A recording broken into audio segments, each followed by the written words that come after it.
Today we talk about how can you enable this sign or know how you can do that on your AnkiDroid app. We go to figure out the solution or know how you can do that on your app. So you just follow these ways, then it's going to work with you.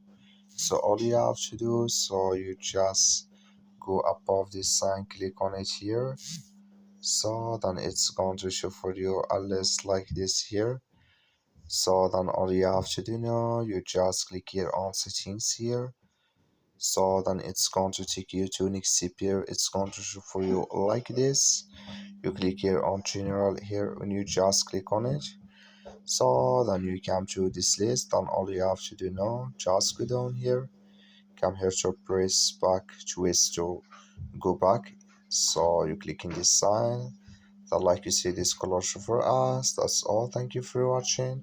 Don't forget to support us by liking, subscribe.